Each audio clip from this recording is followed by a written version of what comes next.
Assalamualaikum warahmatullahi taala wabarakatuh. Topik hari ini adalah screening kesehatan mental pada periode perinatal.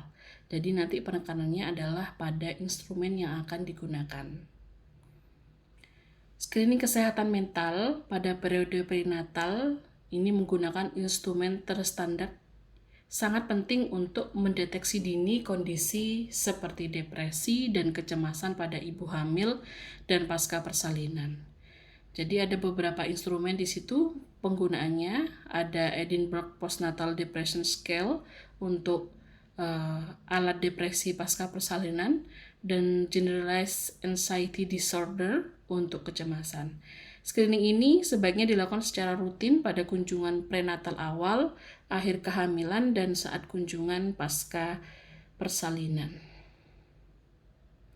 Instrumen screeningnya ada EPDS ya untuk depresi pada ibu persalinan pasca persalinan dan Generalized Anxiety untuk menilai atau screening gejala kecemasan. Kemudian ada juga screening untuk resiko bunuh diri ya, ASQ. Kemudian ada Columbia Risk Assessment ya, alat lain yang dikembangkan dengan dukungan dari ASQ itu untuk menilai resiko bunuh diri.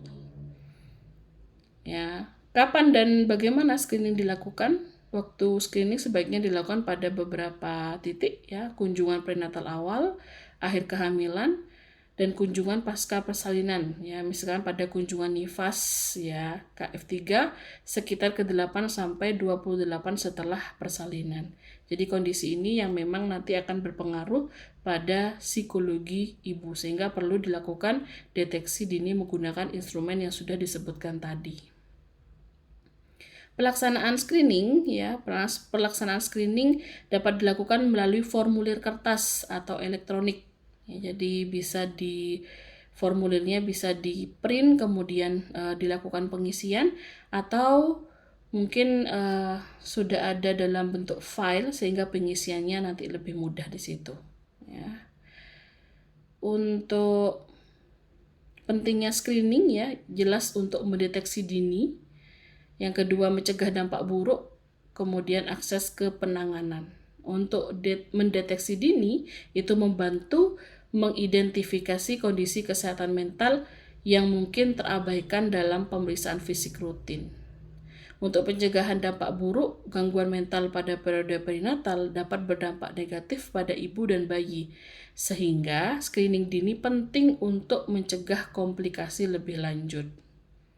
Akses ke penanganan memastikan ibu mendapatkan akses yang tepat waktu ke penilaian diagnosis, pengobatan yang efektif dan tindak lanjut sesuai tingkat keparahannya. Ya, jadi itu adalah pengantar untuk besok kita akan melakukan praktek penggunaan instrumen screening bagaimana masalah depresi dan kecemasan yang mungkin terjadi pada ibu perinatal. Terima kasih.